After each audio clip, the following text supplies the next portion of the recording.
इस बार अपने कहानियों के खजाने से कहानीकार सुधांशु राय लेकर के आए हैं बैदा, और वो भी सीधा बड़े पर्दे पर। जी हाँ, बैदा कहानी है पृथ्वी नाम के एक क्रांतिकारी व्यक्ति की। 1940 के दशक में अंग्रेजों के खिलाफ लड़ते लड़ते पृथ्वी एक ऐसी कल्पना कर बैठता है।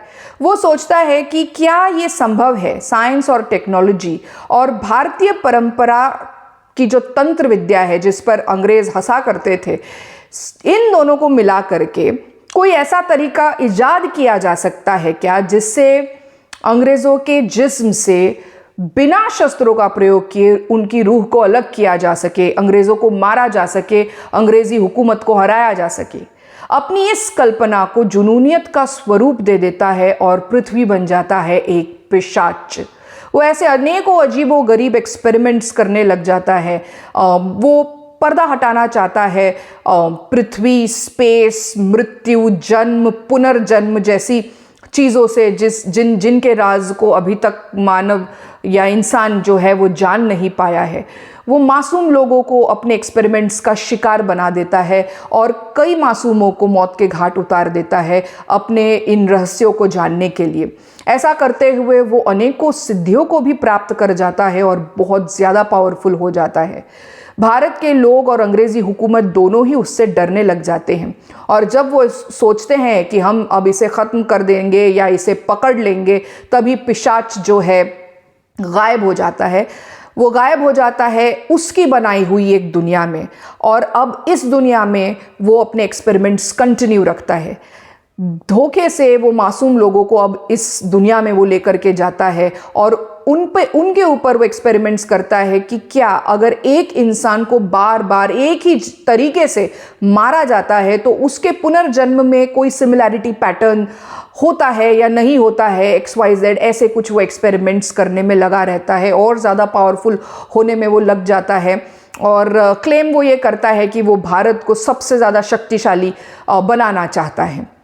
जब वो ये सारे चीज़ें कर रहा होता है तभी एक दिन उसका सामना हो जाता है या वो अपना शिकार बना लेता है, कह लो, फिल्म के कहानी के हीरो राम बाबू। राम बाबू का कैरेक्टर प्ले किया है खुद कहानीकार सुधांशु राय ने। राम बाबू जो है दिल्ली में भारतीय इंटेलिजेंस एजेंसी के लिए टारगेट किलिंग का काम किया करते थे, बट वो अपने इस जॉब से ऊब गए हैं। वो लोगों को अब नहीं मारना चाहते, इसीलिए वो एक गांव में ट्रैक्टर बनाने वाली फैक्ट्री है, प्लांट का सेटअप है, वहाँ पर एक नॉर्मल जॉब ले लेते हैं। और जब वो दिल्ली से इस गांव में ट्रैवल कर रहे होते हैं एक रात को, तभी उनका सामना या बोल लो पिशाच उन्हें गुमराह कर देता है और अपना शिकार बना लेता है। बट क्योंकि हीरो तो हीरो है, वो पिशाच के झांसे में आते नहीं हैं, उसे एक बार के लिए तो चकमा दे करके भाग जाते हैं और एक गांव पहुंच जाते हैं जहां उनके कुछ दोस्त बन जाते हैं। मनीषा राय उस गांव में दिखाई गई है, तंत्र विद्या में माहिर, भूत पिशाच बाधा को उतारने वाली पुजारन का कैरेक्टर प्ले किया है। एज हिल्मा का कैरेक्टर उन्होंने प्ले किया है, हिल्मा है उनके कैरेक्टर का नाम। वहाँ उन्हें एक दोस्त भी मिल जाता है, ये है शोभित सुजय। शोभित सुजय एक बहुत ही वार्म, लाइट, स्वीट, भोजपुरी सा लगने वाला, आई डोंट नो यूपी का कोई रीजनल या बिहार का कोई रीजनल डायलेक्ट में बात कर रहे हैं, और बहुत ही वार्म कॉमिक एंगल वो यहाँ पर लेकर के आ रहे हैं। ये दोनों मिल करके राम बाबू की हेल्प करते हैं। जो भी उन्हें पिशाच के बारे में अभी तक पता लग चुका है, उस इंफॉर्मेशन को यूज़ करके और कुछ अनुमान लगा करके किस तरह से जो है पिशाच से बचा जा सकता है, उसकी दुनिया में जा कर के किस तरह पिशाच को हराया जा सकता है, ये सारी जर्नी यहाँ से शुरू हो जाती है। कहानी बहुत ही ज़्यादा फ्रेश है, ओरिजिनल है। इस तरह का कोई भी कॉन्सेप्ट मैंने ना आज तक देखा सुना। ये सुधांशु राय जी का मुझे लग रहा है बिल्कुल ओरिजिनल है। हालांकि वो उनकी जो सारी अभी तक की कहानियाँ या जो भी उन्होंने कंटेंट बनाया है वो इसी तरह का हॉरर बेस्ड, थोड़ा उसमें साइंस फिक्शन बोल लो या थोड़ा साइंटिफिक टर्मिनोलॉजीज़ का यूज़ दिखाया गया है, और कुछ साइंटिफिक चीज़ें उसमें मिक्स्ड करके उन्होंने कहानियाँ क्रिएट करी है। उसी तरह से ये भी है, बट टोटली अलग है, डिफरेंट है। और पिशाच जो है इस कहानी का सेंटर ऑफ अट्रैक्शन है। पिशाच का कैरेक्टर जिन्होंने निभाया वो है सौरभ राज जैन। जी हाँ, वही सौरभ राज जैन जिन्हें हमने महाभारत में श्री कृष्ण के रोल में देखा है, जिन्हें हमने महादेव के रोल में भी देखा है, वही प्ले कर रहे हैं पिशाच। तो वही है इस कहानी के, इस फिल्म के centre of attraction and it is really wonderful to watch Saurabh Raj Jain as पिशाच। और किस तरह से जो राम बाबू है वो जाते हैं पिशाच की दुनिया में। कई सारी साइंटिफिक टर्मिनोलॉजीज़ का भी इसमें यूज़ हुआ है इस फिल्म में, जैसे कि electromagnetic field, sound energy, light energy, energy balls, XYZ, और कुछ सीन्स क्रिएट किए गए हैं। वंडरफुल सिनेमाटोग्राफी, बहुत अच्छी सिनेमाटोग्राफी है and that cinematography is by Abhishek Modak. मैं इनको नहीं जानती हूँ अभी तक तो भी, बट इनके बारे में ज़रूर थोड़ा रिसर्च करूँगी। बहुत अच्छा सिनेमाटोग्राफी है फिल्म का। थोड़ा फिल्म मुझे स्लो पेस्ड लगा, जो इसका स्क्रीन प्ले है वो मुझे काफ़ी स्लो लगा। ये थोड़ा फास्ट होता तो फिल्म और अच्छी लग सकती थी। इस फिल्म को डायरेक्ट किया है पुनीत शर्मा ने और कहानी लिखी है खुद सुधांशु राय ने।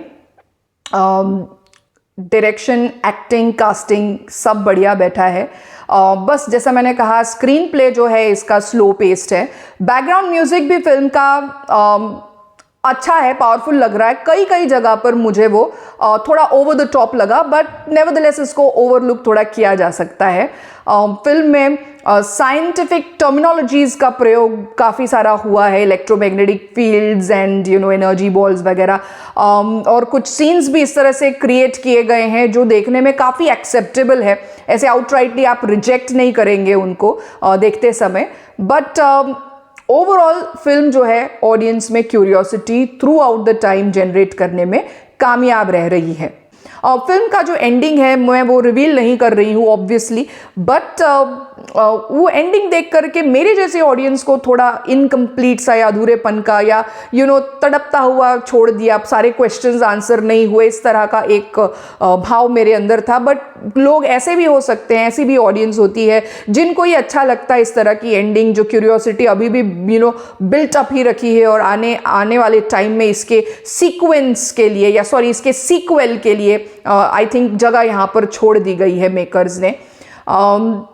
फिल्म का नाम बैदा क्यों है एग्जैक्टली मुझे नहीं पता चला। बैदा के अलग अलग मतलब है अलग अलग लैंग्वेजेस में, बट किस कॉन्टेक्स्ट में बैदा इस फिल्म को कहा जा रहा है? क्या बैदा उस रिबेलियस एक्टिविटी को कहा जा रहा है जो पृथ्वी पिशाच में बन गया, पिशाच को कहा जा रहा है, या उसने जो अपनी अलग ही दुनिया बना ली है जो इलेक्ट्रोमैग्नेटिक फील्ड्स को मिक्स करके उसने जो दुनिया बनाई है, क्या उसको बैदा कहा जा रहा है? I could not exactly find out, but अगर आपको पता चलता है कि बैदा किस कॉन्टेक्स्ट में यूज हो रहा है, क्यों फिल्म का नाम बैदा रखा गया है, तो do share with me in the comment section.